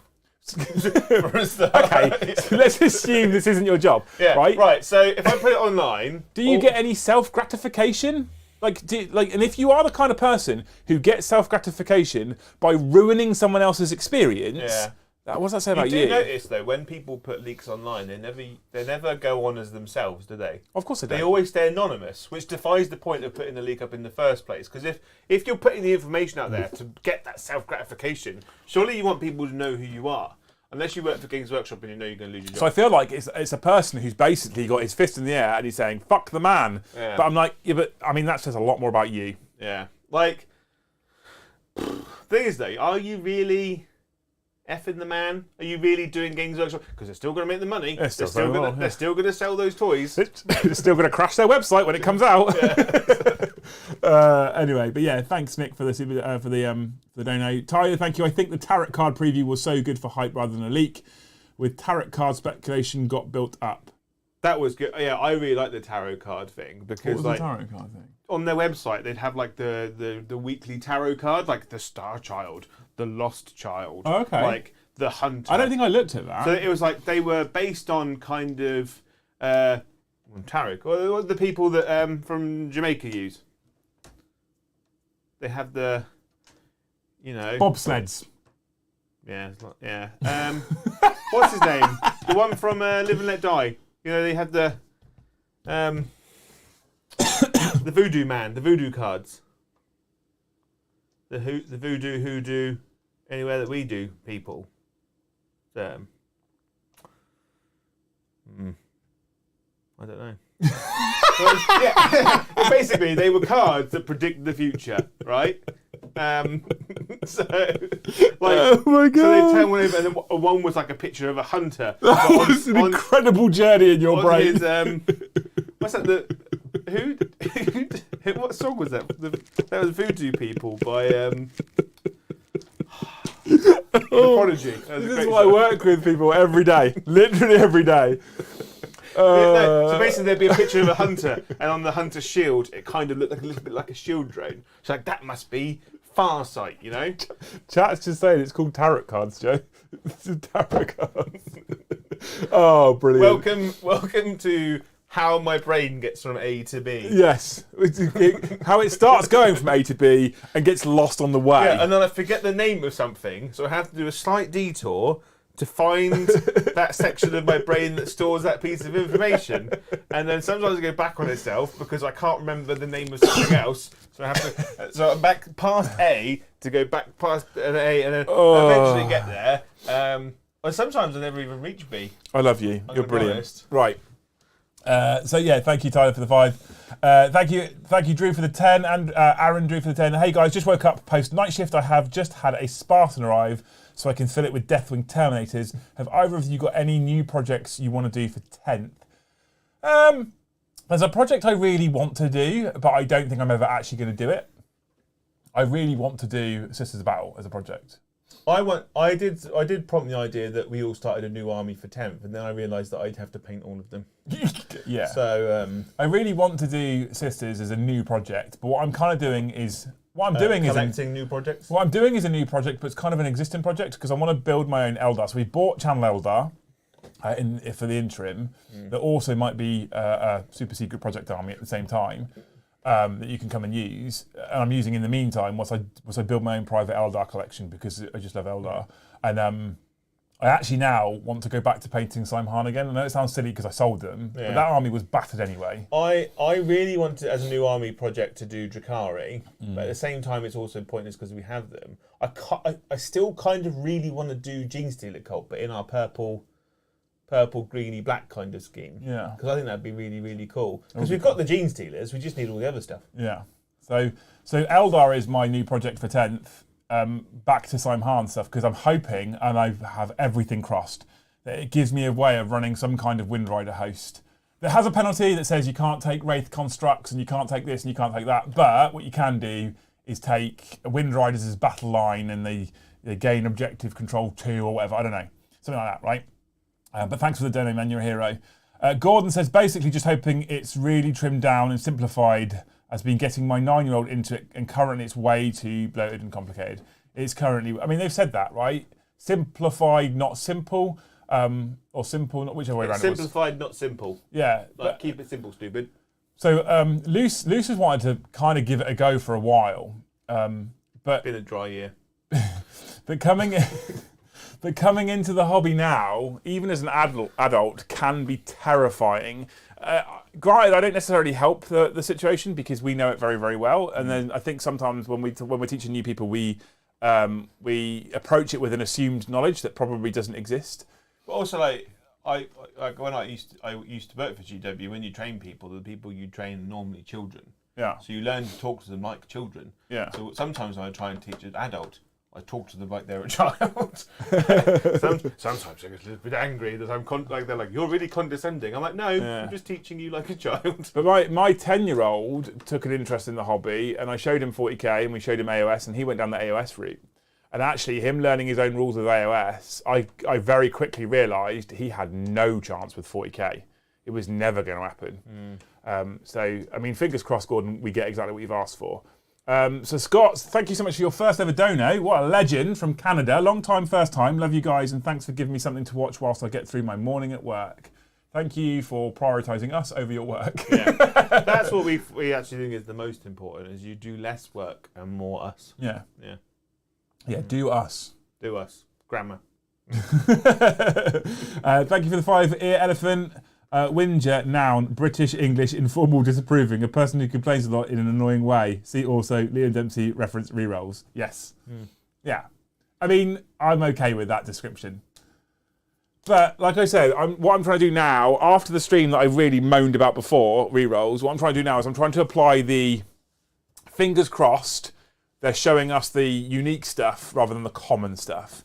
So I actually think the biggest problem, like Joe's alluded to this already, and I think you're right. I think the biggest problem with Rerolls, and the reason why I have such a sour taste in my mouth about it, is when someone's picking up 6 fucking million dice, rerolling everything, picking up the 6 million again, rerolling everything, and going, basically your unit's dead. That's the reason why I hate Rerolls. Reference Tau. Yeah, see Tau. See Tau. See James Hobbs. See crisis suits with burst cannons. Right?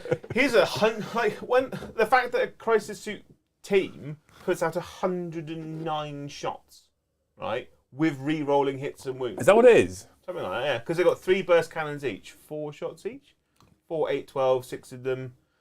It's more than 109. So it's a million shots, right? And it's and there you go. And the thing is, and the thing that made them worse is the fact there's nothing you can do about a unit of crisis suits, especially when they've got 3 of them. Yeah. They go, cool. It doesn't matter if you can stop me from getting in within 12 because my burst cannons are 18, and you're dead. There we go. Sometimes I play against a Tau player who did it once, and then the next 2 turns, I just picked up the units. So frequently in 9th edition, there's been an occasion where you think, Unit A or Unit B or Unit C, right? Whichever that unit might be, you look at it and you think, there's a chance I could survive this. If he has a slightly bad roll, I could live through this. Yeah. And then I can play around it. When you then introduce reroll hits, reroll wounds, it then gets to a point where it's like, we move into the realms of the thing I hate the most about certain circumstances in 40k in general. And that certain circumstance is, it's a done deal. Yeah. There is no interaction. Well, I think, like, because Games Workshop always talk about the balance, don't they? Yeah. Rerolls just remove balance, because a lot of people talk about Math Hammer, and I hate Math Hammer because it's a random dice game. But if people bring in, you go, statistically, I hit on this, I wound on this, you roll this many saves, that many people die. I can figure that out in my head, and that's how I'm going to do it. But then, how do you balance it when everything in the game's got rerolls? Yeah. But like I said, the problem for me is it moves into that realm of non-interactivity. So if I'm playing you and you're running something that gives out a combination, I'm playing you and I'm using my Eldar, right? And so I'm guilty of having done this, but like I said, we're going to show off the strongest rules. And I've got 10 Dire Avengers, right, which is 33 shots with my Shuriken catapults, and I've got my Farseer, and I'm going Guide Doom. Yeah. Right? At that point, most of what I'm shooting at, even things like Redemptor Dreadnoughts, are just flat dead. So what then happens is, what ensues after I put those spells on, when I cast those 2 powers, what ensues is, I roll a bucket ton of dice 4 times, because I rolled a hit, reroll, rolled a wound, reroll, and then you pick your model up. Yeah. So it's non-interactivity. And that's the things I hate. So if you stood there, and I'm like, I'm firing my 10 Dire Avengers at your Redemptor, and you go, ooh, I mean, this is going to sting, but I could survive. And if I survive, the Redemptor then comes in and crushes all of the Dire Avengers. That gives you some hope, and that's interactive. Then, like, the thing is, like, when Games Workshop brought out the Illusionary Supplication, whatever it's called, for Chaos, the Darker Possibility, you can't reroll to hit me. People fell apart. Like, I can't use my million rerolls. Yeah. I was like, play bolt action. No rerolls whatsoever. I mean, but then on the flip side, right, to defend the people that have the rerolls, and this is going to sound really weird coming from me specifically, again, playing Harlequins, when Harlequins first came out and I played Light, because I looked at Light and was like, oh, that's incredibly strong. I'm going to run Light because it's the strongest. And then when everyone shot at you, go, you -1 to hit. Oh, okay. So I've missed, but I'll reroll. Oh no, you can't reroll the hit roll. Against what? My whole army. Yeah. Like, so they're paying for a unit that has access, because Games Workshop have always said that when they cost things, they try and cost in the stratagems that they can use and the abilities that they've got. So when you're going, I'm now going to shut off everything that you can do that you've paid for. So if I'm playing Light Harlequins against Custodes, right? You're paying for a Ballistic Skill 2+. No, you're not. You can't hit me on a 2+. Did in the balanced data slate, did they get their 4+ invulnerable save back? No. So you're playing to You're playing to hit me on a 2+, but I'm light, so you're actually hitting me on a 4+. Yeah. I'm not reducing it by 1. I'm flat, just making it a 4+, and you can't use any of your rerolls. Like what I'm doing then is my army ability is shutting off things that you have to pay points for, and I think that also introduces a feels bad moment. Right, you're like, well, what do I do then? I can't do anything about it. What do I do? Right, chat's popping, Joe. So, popping. Right, you said controversial things. Yeah, thank you, Ear Elephant. Yes, I whine. It's part of what makes me endearing. Right. Iron Legend, thank you for the 20 for the poo. For the poo. He didn't just do a 199 poo like everybody else, Joe. Yeah. He banged it on a 20. Mr. Hobbs. What a fucking, what a massive Joe. You're a big poo. Everyone else is little poos. Zodiac, thank you for your first ever super chat. So many first evers. Finally was able to catch you live. Love the content and banter. Keep it up. Thank you so much, man. You're a hero. Really appreciate the dono. You're a legend. Niall Walsh, lots of psychic powers are variations on mortal wounds, buffs, and utility spells. Do you think Thousand Sons will have less choice in spells and be more restricted? I reckon so. So I think they're going to have less choice overall, which I'm, as someone who's looking in playing Thousand Sons in 10th edition, I'm really positive about, because it means that the learning curve will not be quite so steep. Yeah. So I think that's really positive on the whole. I'm not concerned, and I think that so people have lost their minds by seeing the psychic rules that we talked about last night with things like the Terminate Librarian and gone, okay, so if I've got 3 Terminate Librarians, they're all just going to have the same abilities. And people are assuming, again, that that's also going to be applied to every other Psyker. So if you take a Farseer, you'll get Ability A, Ability C, Ability A, Ability B, maybe Ability C. If you take another Farseer, you just get the same.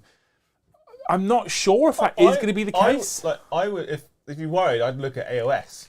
So in factions, within factions, they have access to 3 different units that all have psychic powers, but they all have access to different psychic powers. Yeah. So you might find, for instance, with Eldar, that a Farseer on foot will have different powers to a Farseer on a bike. Yes. Right? 100%. Yeah, and then the same for Warlocks. So you might see that the Terminator Librarian buffs differently to a standard Librarian. Yeah, I mean, there's a difference between terrible options and too many options. And I think currently, if I'm honest, we have too many options.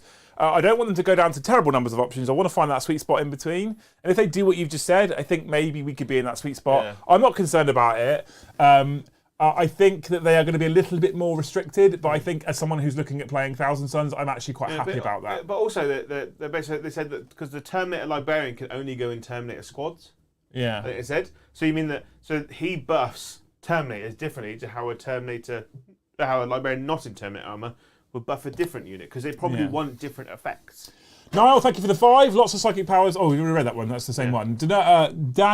Danarion, 87. Thank you for the 10. You hero. Currently starting to build my Horus Heresy army from the big ass box set. Starting a new legion and in the company of National Treasure and Liam. Hope all is well, lads. That's right. What legion are you doing? Joe is a National Treasure who we should protect at all costs because he does not look after himself. Yeah, like a beached whale. Yeah. Everyone's just standing around me, spraying me with water. Yeah, absolutely. Yeah. Or whatever. Thank you, Zodiac, for the gifted 1. Takes us up to 14. Can we get to 50 before the end of the stream? You've got 5 minutes, go. I think if you're doing Horus Heresy nowadays... 36 to go. If 7 people gift 5 and 1 person gifts 1. We'll be different. I think if you're doing Heresy nowadays, do Chaos. Do a Traitor Legion. Because then you've got a Chaos Space Marine army. You've got 1 army, 2 games. So when the Heresy stuff came out, one of the first things I was going to do, genuinely was going to do, was I was going to do an Emperor's Children Heresy army, because the purple's beautiful. And I was like, actually, if you look at it, I think it would port really nicely into 40k as well. And I actually ended up, I got my hands on Eidolon, I got my hands on Fulgrim. Then I read some of the Heresy rules in the 2 books, and I realised I'd have to have these 2 thick, chunky bastards to try and flick. I was like, "Fuck that," and I got rid of it. And the other reason why I got rid of it was because what I also realised after the new after the new Heresy rules came out was every single motherfucker that I saw on social media starting a Heresy army was doing Emperor's Children, and I was like, because they just look really cool. They look really cool. The other one army that's starting to crop up more now is White Skies. Oh yeah, sorry, the Horsey Heresy. We've got to call it the Horsey Heresy. Obviously they've got the White Skies because they've released the decent plastic scooty bikes. Yeah. But also the problem with Heresy is that a lot of the units that are good are still Forge World exclusive models. Yeah, Cyberlime, thank you for upgrading to Jarl, or becoming a Jarl, I should say. That means... What you're talking about? 35 to go, 4 minutes left. Go! GW just released an article about terrain. Well, that'll give me some content for tomorrow night's Should forecast. do you want to have a look at it now? Oh, I'll have a quick look at it. Let's have a little gander. A little goose. What's good for the goose is good for the gander, and I'm the gander. I'll have a quick look at it You're going on the computer. However, saying that, I won't have all my little fancy icons prepared for this. Oh yeah. Because it's obviously just happened. Oh, it's not on my thing yet. Refresh. I mean, I've just All literally... news. I'm on all news, Jay. Turn it off and on again. All news. All features. Underworlds? All. Underwear. Turn it off and on again. Yeah. I mean, that's a risky Turn move off the internet. There we go. It's back on. There you go. Safe terrain is now simple terrain. Right, we're going to read this article. It's going to give you plenty of time to get those memberships in, right? Basically, anyone that's not seen it now gets to... Dang Skippy's helping. He's gifted 5, putting us on 20. Thank you. Mark Leonard with your first ever super chat. What a hero. Tyler says, Raven Guard versus Tau felt like, haha, your Markalites are worthless. Right, okay. Safe terrain is now simple terrain in the new edition of Warhammer 40k. Battles in the 41st Millennium aren't fought on open fields and desolate parking lots unless you're playing at Games Workshop. They're scattered with all kinds of... Well, I mean, it's true, isn't it? One word. They're scattered with all kinds of foliage, ruins, craters, remnants of wrecked war machines. Again, unless you're playing at Warhammer. Terrain provides vital cover for advancing armies, and in the new edition of Warhammer 40,000, the rules are just as lean and mean as the armies that fight among them. Warhammer, I would really like them to update their terrain, because they're still using this old Cities of Death terrain that they don't even sell anymore. Terrain provides the benefit of cover rule to those units that can take advantage of it. As in previous editions, this adds 1 to save rolls against range attacks, but this time there's an important caveat. having the benefit of cover will not improve saves of a 3+ or better against weapons with an armor penetration characteristic of 0. This means that a unit will never have its saved improved to 2+ by terrain. That's good. I like that. I like that. That's very, because in older editions, because people love it when I refer to older editions. In old editions, cover just gave you a flat 4-up cover save, or flat 5 up. 5 up originally. 5 up. Then it went to 4. But in Heresy, I think it just gives you a 4-up invuln now. Models can sometimes gain a measure of protection from terrain features. This is the benefit of cover. Each time a ranged attack is allocated to a model that has the benefit of cover, add 1 to saving throw made for that attack, excluding invulnerable saving throws. Models with a save characteristic of 3+ or better cannot have the benefit of cover against an attack with an armor penetration characteristic of 0. It's important, actually, so it means that you can have the benefit of cover if it oh, hang on, wait, what? Multiple instances of the benefits of cover not cumulative, and modified or more than once at any time. So if each time a ranged attack is allocated to a model that has the benefit of cover, add 1 to the saving throw made for that attack, excluding vulnerable saving throws. Models with a save characteristic of 3+ or better, Space Marine, right, cannot have the benefit of cover against an armor penetration attack of 0. But you can have it against an armor penetration attack of 1. Which puts you... So if you're a Terminator and you get hit by an AP1, you still get cover, which puts you back on a 2. Correct. So basically what they're saying is that your cover save, if you are a Space Marine, will never be better than your actual armor save. That's good. Okay, that makes sense. In the current edition of Warhammer 40,000, figuring out how units interact with certain pieces of terrain requires 1 of 4 terrain categories and a table of 12 different terrain traits, with typical areas having anywhere from 1 to 6 features to keep track of. Oh yeah, I remember like running GTs. It counts as defensible, obscurable, fightable, fuckable. It's horrendous, right? Yeah.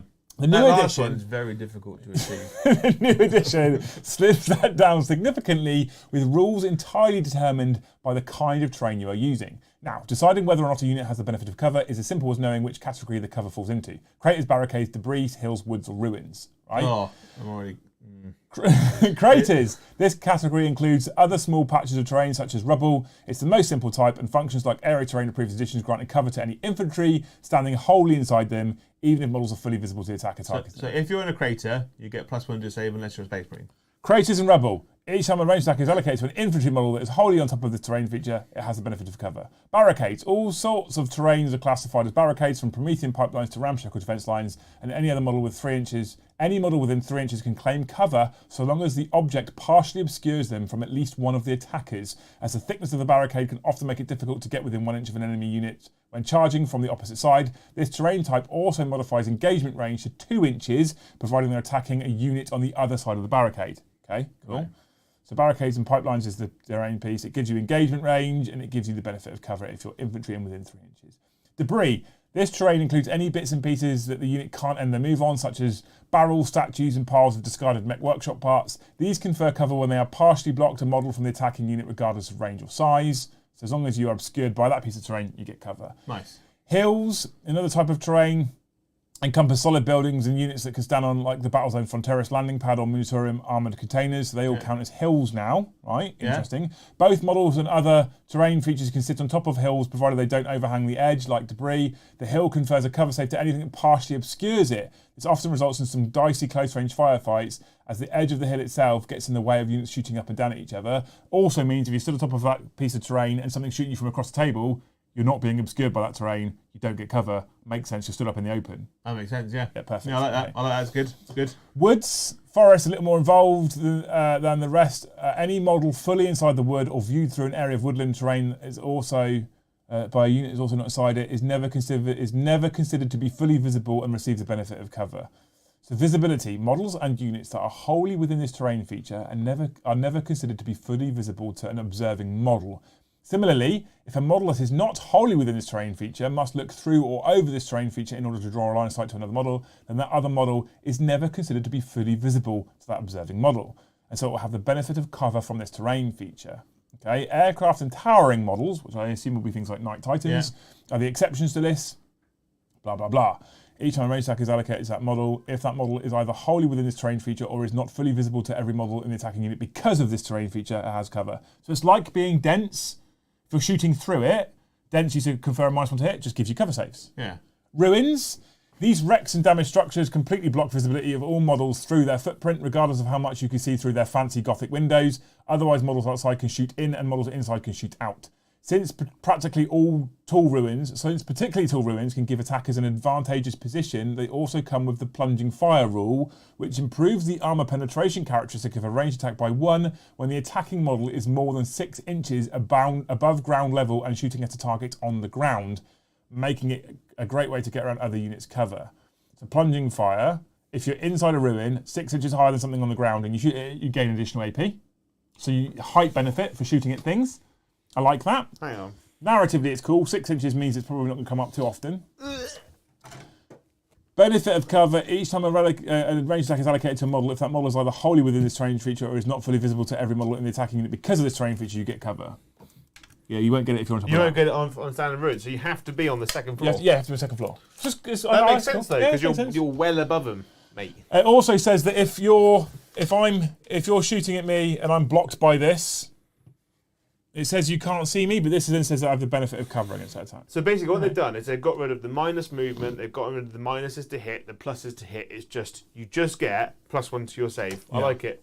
Dang Skippy, thank you for the 5 gifted. Puts us on 20. We didn't hit the 50 and we're now over time. So You let me down. So they've got rid of obscuring then as well. It sounds like they've got rid of obscuring. So kind of. Although it does say, if I go back to the ruins piece, it does say on the ruins piece, right?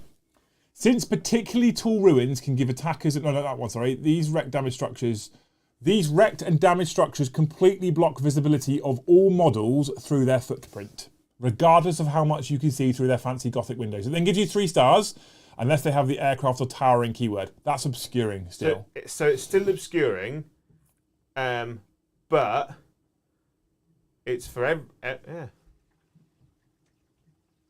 So does that mean that but if you're in the building, you can see. But if you're on the other side of the building, it's obscuring. Yeah, it's obscuring. I mean, obscuring wasn't one I had massive problems with anyway. I quite liked it. I quite like obscuring. Yeah, it makes sense. Yeah. So thank you, Dang Skiffy, for gifting the 5. No one else bothered, Joe, so we didn't hit 50 in a stream. Oh, shame. I will be crying myself over pizza later. There also, Teocelot says, I don't think it'll happen, but I'd like to see every toughness over double increase the target saved by 1. So mass volume plus reroll to wound, fishing for 6s won't kill knights. I'd like to see something that makes the big tough things more durable.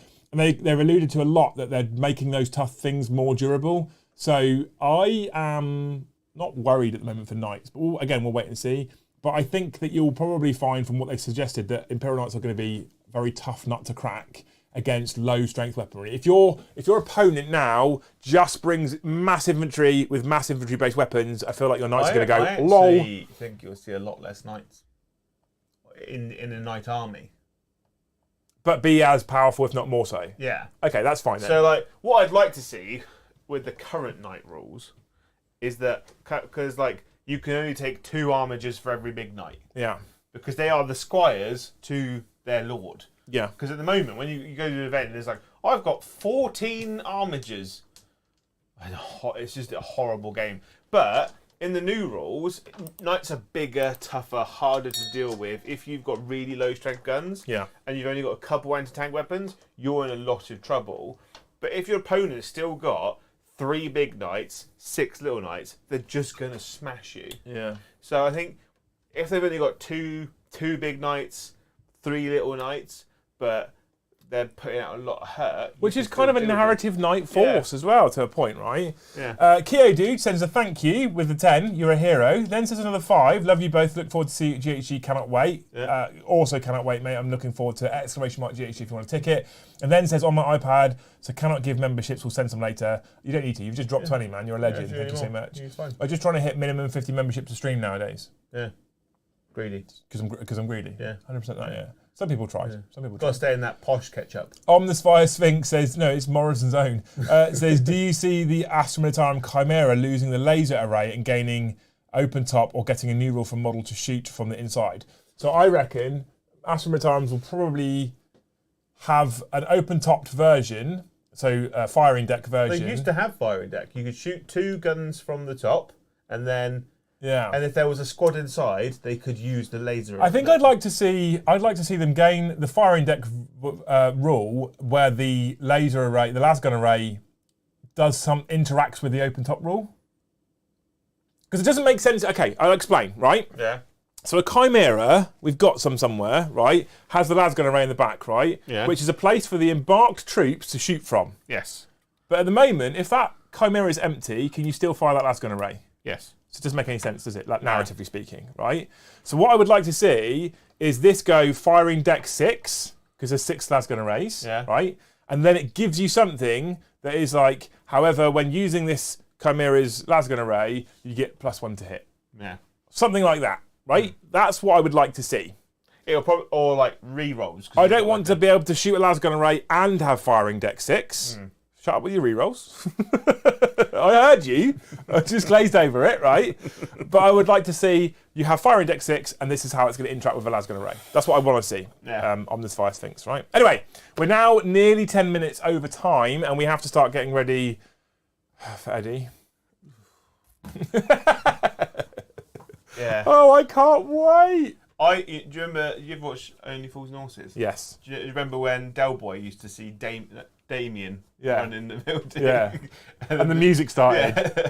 That's how I feel when I see Eddie. Thank you so much, everybody, for all your super chats, for your gifted memberships, for your support, for your love, for people that have taken memberships. You people are incredible. We're back live in just under 4.5 hours for a live game of 9th edition, as we're kind of counting down to 10th, despite not really knowing when 10th is happening. But we do know that we're going to be seeing it. Joe and I are going to be seeing it in just over a week at Warhammer Fest, because they've said they're showcasing it over the weekend. I think they've also said that the showcase for it on the Saturday is between 8 and 9 a.m. Ugh. Well, the thing is that I guess they kind of, because the tournaments start at 9. So maybe they want everyone to be able to see it. Which is nice if that is the case. Yeah, okay? but if you're going to a tournament, it's important to note that you can pre-register on the Friday. You can. I'll be doing. Yeah. So massive thank you for hanging out with us. Hopefully you guys will come and hang out with us tonight at 7:30 as well. Necrons versus Eldar. It's like the old War in Heaven, because he is like playing with the devil. And then tomorrow night at 9:30 we've got 40k After Dark, and we're talking tomorrow night. We're not talking 10th edition. We'll have a little break from 10th edition rules tomorrow night. We'll talk about what is your worst ever 40k experience. I'm hoping for some super funny stories. That's what I'm hoping for. I'm hoping it's not just a sad stream, it's just funny stories is what I want. That's everything from us anyway today. You guys have been amazing. If you haven't already smashed that like button, we're just 2 away from 200 likes on a stream. That'd be amazing for us. I think that covers everything, Jay. Anything you want to add, sir? I want to go home. Eddie's coming. Oh. No, I'm joking. It's fine. It'll be fine. Worst game experience. Thank you so much for watching, and we'll see you in the next one. Bye, have a wonderful time.